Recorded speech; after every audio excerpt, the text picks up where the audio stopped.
Hi friends, Maran வீரா சீரியலை பற்றி தான் நம்ம இந்த வீடியோக்குள்ளே பார்க்க போகிறோம். வாங்க நம்ம வீடியோக்குள்ளே போகலாம். கார்த்தி விஜய்கிட்ட கொஞ்சம் நெருக்கமாக பழகவும் உடனே பிருந்தா கோவிச்சுக்கிட்டு தாங்க. இதுக்கு முன்னாடி நான் அங்கே இருக்க மாட்டேன், நான் வீட்டை விட்டே போகிறேன்னு சொல்லும் போது உடனே கார்த்தி தடுக்கிறாங்க. என்ன பிருந்தா, எங்கள் பிளானை புரிஞ்சிக்க மாட்டேங்கிறே அப்படிங்கும் போது என்னது பிளானா, என்ன பிளான் அப்படின்னு சொல்லி கேட்கவும் அப்போ மாறனும் வீரா அவங்க கார்த்திகிட்ட சொல்கிறாங்க, நீ விஜய்கிட்ட கொஞ்சம் நெருக்கமாக பழகு, அப்போ தான் விஜய் யாருன்னு சொல்லி நம்ம கையங்குளமாக கண்டுபிடிக்க முடியும் அப்படின்னு சொல்லவும் இதனால தான் கார்த்தி விஜய்கிட்ட கொஞ்சம் சந்தோஷமாக இருக்கிற மாதிரி அவங்க பேசிகிட்டு இருக்கிறாங்க. இதை புரிஞ்சுக்காத பிருந்தா கார்த்தி மூலம் கோவப்படுறாங்க. இப்படி உண்மை தெரிஞ்சதுமே பிருந்தா ஐயோ நம்ம மன்னிச்சிரு கார்த்தி அப்படிங்கிறாங்க. ஆமாம், உனக்கு இதே வேலையாக போச்சுது, என்ன இருந்தாலும் சரிதான், நம்ம ரெண்டு பேரும் தான் புருஷ முண்டாட்டி, நம்ம ரெண்டு பேரும் சேர்ந்து சீக்கிரமாக வாழ வேண்டாமா, அதுக்காக தான் இந்த மாதிரிலாம் மாறணும் வீரமும் சொல்கிறத கேட்டுட்டு நானும் நடிக்க ஆரம்பித்தேன். அந்த விஜயை சும்மா விடக்கூடாது, அவன் நல்லா பிளான் பண்ணி தான் நம்ம வீட்டுக்கு வந்திருக்கான்னு நல்லாவே தெரிஞ்சு போச்சுது. ஆனால் அதுக்குள்ளே ஆதாரம் இல்லை பற்றியா, அந்த ஆதாரத்தை கண்டுபிடிக்கிறதுக்காக தான் நான் இந்த மாதிரிக்கு நடிக்க வேண்டியதாக போச்சு. ஆனால் அது கூட எனக்கு சுத்தமாக பிடிக்கல, வேற வழி இல்லையே அப்படின்னு கார்த்தி பிருந்தா கிட்ட சொல்லிட்டு இருக்கிறாங்க. அடுத்தவங்க பார்த்தோம்னா மாறனுக்கு ஒரு ஃபோன் வருது. அது யாருன்னு சொல்லி கேட்கும்போது அப்போ அவங்க சொல்றாங்க, அதெல்லாம் உங்களுக்கு தேவையில்லாத விஷயம், நான் சொல்ற விஷயம் மட்டும் கேட்டுக்கிடுங்க அப்படிங்கும்போது என்ன விஷயம்னு சொல்லி பார்த்தோம்னா, உங்க குடோன்ல வைக்கிறதுக்காக துணியெல்லாம் கொண்டுட்டு வராங்களா, அந்த வண்டியை சதி பண்றதுக்காக இங்க சூழ்ச்சி நடந்துட்டு இருக்கு அப்படிங்கிறாங்க. இது கிட்டதுமே மாறன் அதிர்ச்சி அடைகிறாங்க. யார் இப்படி பண்றாங்க அப்படிங்கும்போது உடனே போனை கட் பண்ணியிருந்தாங்க. இதனால பார்த்தோம்னா மாறனே அந்த வண்டியை எடுத்துட்டு வர மாதிரி இருக்குது. அப்படி கொண்டுட்டு வரும்போது போலீஸ்காரங்க செக் பண்றாங்க. அப்போ மாறன் சொல்றாங்க, அது எல்லாமே ட்ரெஸ் தாங்க அப்படிங்கிறாங்க. ஆனாலும் நாங்கள் வண்டியை செக் பண்ணுவோம்னு சொல்லிட்டு செக் பண்ணும்போது சில பொடிகள்லாம் கிடைக்குது, இதுதான் நீங்கள் ட்ரெஸ் கொண்டுட்டு போகிற லட்சணமா அப்படின்னு சொல்லிட்டு உடனே மாறனை அரெஸ்ட் பண்ணி கூட்டிகிட்டு போகிறாங்க. இந்த விஷயம் எங்கள் குடும்பத்தில் உள்ள அவ்வளோருக்கு தெரிஞ்சதுமே ராமச்சந்திரன் ராகவும் எல்லாருமே அதிர்ச்சி அடைகிறாங்க. அப்போ வீரா சொல்கிறாங்க, மாறன் இந்த மாதிரி சொல்லிட்டுலாம் போனால் அப்படிலாம் எதுவும் நடந்திருக்காது, ஏதோ சூழ்ச்சி பண்ணி இருக்கிறாங்க அப்படிங்கும் போது அப்போ ராகவும் சொல்கிறாங்க, சரி வீரா நாங்கள் என்னென்னு சொல்லி பார்த்துட்டு வரோம் அப்படின்னு சொல்லிட்டு ராமச்சந்திரன் ராகவும் அவங்க ஸ்டேஷனுக்கு வராங்க. அங்கே போனதுக்கு அப்புறமா போலீஸ்காரங்க அந்த விஷயத்த சொல்லவும் இதை கேட்டதுமே அவங்க ராமச்சந்திரன் மாறனை போட்டு திட்டுறாங்க. இவன் இந்த அளவுக்கு மோசமா போவான்னு சொல்லி நான் கொஞ்சம் கூட எதிர்பார்க்கவே இல்லை. நீ எதுக்காக வண்டி எடுக்கிறதுக்காக நீ எதுக்கு போன, எப்பவுமே கொண்டுட்டு வருவாங்களா, அவங்க தானே வரணும், நீ எதுக்காக போன அப்படின்னு ராமச்சந்திரன் மாறனை பார்த்து கேட்கவும் இப்போ மாறன் சொல்றாங்க, இல்லப்பா எனக்கு இப்படி ஒரு ஃபோன் வந்தது, அதனாலதான் நான் போனேன் அப்படிங்கும்போது, என்னடா இதெல்லாம் நீ சொல்றதுலாம் நம்புற முடியுமா இருக்குது, அப்படியே வந்தாலும் அது நீ என்கிட்ட தானே சொல்லியிருக்கணும், நீயே எதுக்கு போன அப்படின்னு சொல்லவும் இவனா திருந்தவே மாட்டான் போலுக்கு அப்படின்னு சொல்லும் போது அப்ப ராகவ் சொல்றாங்க, அப்பா என்னப்பா இங்க வச்சு இப்படி பேசிட்டு இருக்கிறீங்க, அவனை நம்ம எப்படியாவது அழைச்சிட்டு போகணும் அப்படிங்கும்போது அவனை காப்பாற்றலாம் கூடாது, அவன்லாம் இங்கதான் கொஞ்ச நாள் இருந்துட்டு வரணும், இவனை காப்பாற்றுற வேலையெல்லாம் நம்ம வைக்கக்கூடாது, இவன் கொஞ்ச நாளைக்கு உள்ள இருந்தாதான் இவன் திருந்துவான் அப்படின்னு சொல்லிட்டு ராமச்சந்திரன் கோவத்துல போகவும் அப்போ ராகவ் சில பேருக்கு ஃபோன் பண்றாங்க.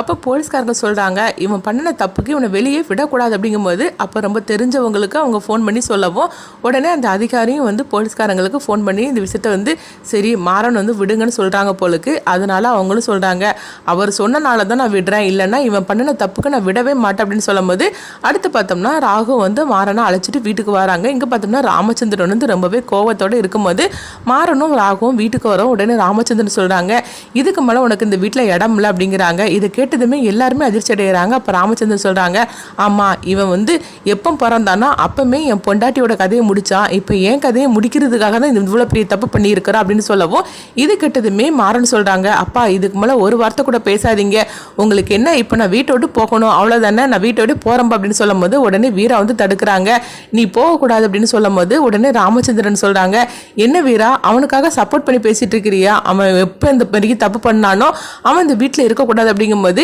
என்ன மாமா இப்படி பேசிட்டு இருக்கிறீங்க, அவன் தப்பு பண்ணனான்னு சொல்லிட்டு இருக்கிறீங்களா, அதுக்கு ஏதாவது ஆதாரம் இருக்குதா அப்படின்னு சொல்லி கேட்கும் போது உடனே ராமச்சந்திரன் வீராவை பார்க்குறாங்க, ஆமாம் அவன் தப்பு பண்ணியிருக்கான்னு குற்றம் தான் சாட்டப்பட்டு இருக்கானே தவிர அவன் தப்பு பண்ணதுக்கு எந்த ஆதாரம் கிடையாது, உங்க மகனை நீங்களே நம்பலனா அப்புறமா வேற யாரை நம்ப போறாங்க அப்படின்னு சொல்லவும் உடனே ராமச்சந்திரன் சொல்றாங்க, என்ன வீரான் இப்படி எல்லாம் பேசிட்டு இருக்கிற, அவன் என்ன ரொம்ப நல்லவனா என்ன அப்படின்னு சொல்லி கேட்கும்போது உடனே வீரா சொல்கிறாங்க, இங்கே பாருங்க மாமா, அவர் எல்லாருக்கும் உதவி பண்ணுறதுக்காக தான் போய் கெட்ட பேர் வாங்கினாரே தவிர அவரால் யாருமே அழிஞ்சு பண்ணது கிடையாது, அவர் இந்த மாதிரி தப்பு பண்ணதும் கிடையாது, உங்கள் பையனை நீங்களே நம்பலனா எப்படி ஆகும் அப்படின்னு சொல்லவும் உடனே அவங்க வீரா சொல்கிறாங்க, அவன் மேலே தப்பு இல்லைன்னு சொல்லிக்கிட்டு நான் நிரூபிக்கிறதுக்கு எனக்கு கொஞ்சம் அவகாசம் கொடுங்க அப்படிங்கவும் உடனே ராமச்சந்திரனும் சரி அப்படிங்கிற மாதிரி போகிறாங்க.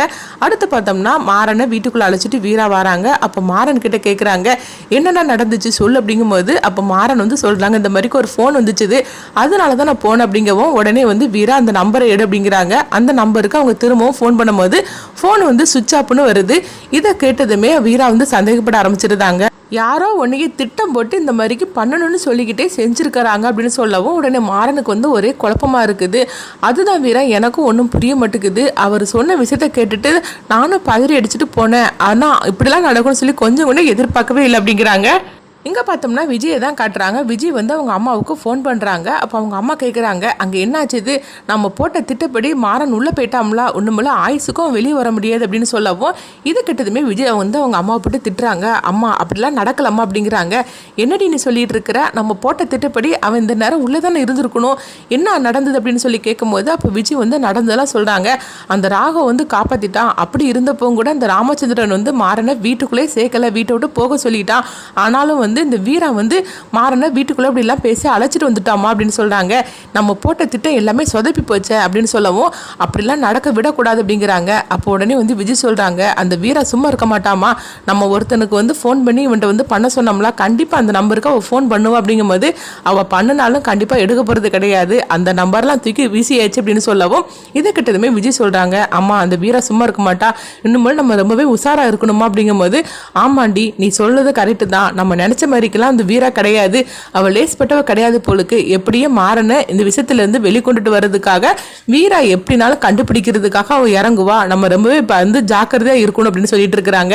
அடுத்தங்க பார்த்தோம்னா வந்து மாறனையும் வீராவையும் தான் காட்டுறாங்க. அப்போ அங்கே வள்ளி பாருங்க, வள்ளி வந்ததுமே மாறன் கிட்ட சொல்கிறாங்க, எதுக்குடா நீ இந்த மாதிரிலாம் பண்ணணும் அப்படிங்கும்போது என்னத்தை நீ சொல்லிட்டு இருக்கிற, அப்போ நான் இப்படிலாம் பண்ணணும்னு சொல்லி நீயும் நம்புறியான்னு சொல்லி கேட்கவும் ஐயோ நீ அப்படிலாம் நினைக்காத மாறா, நான் அதை கேட்கல, நீ எதுக்காக வந்து வண்டி ஓட்டுறதுக்காக போன, இப்படி உனக்கு ஒரு ஃபோன் வந்துச்சுன்னு சொன்னால் நீ அண்ணங்கிட்ட தானே சொல்லியிருக்கணும், நீ ஏன் எதுக்காக தனியாக போன, அதை தான் நான் கேட்குறேன், உன்னை போய் நான் சந்தேகப்படுவேன்னா என்ன இருந்தாலும் நான் வளர்த்த பிள்ளையாச்சே, நீ உன்னை போய் நான் சந்தேகப்படுவேனா அப்படின்னு சொல்லவும் உடனே வந்து மாறன்னு சொல்கிறாங்க, நல்ல வேலை நீயாவது நம்புனியே, அப்பா தான் என்னை நம்பாமல் எப்பவும் போல் அவர் என்ன திட்டினாரு, நீயும் அந்த மாதிரி கூட்டத்தில் சேர்ந்துட்டியோன்னு சொல்லி நான் நினச்சிட்டேன், ஏன்னா கொஞ்ச நாள் எல்லாருமே வந்து மாறின மாதிரிக்கு தானே இருக்கிறீங்க, அதனால் நீ என்னை பற்றி தப்பா புரிஞ்சுக்கிட்டேன்னு சொல்லி நினைச்சிட்டு அப்படிங்கிறாங்க.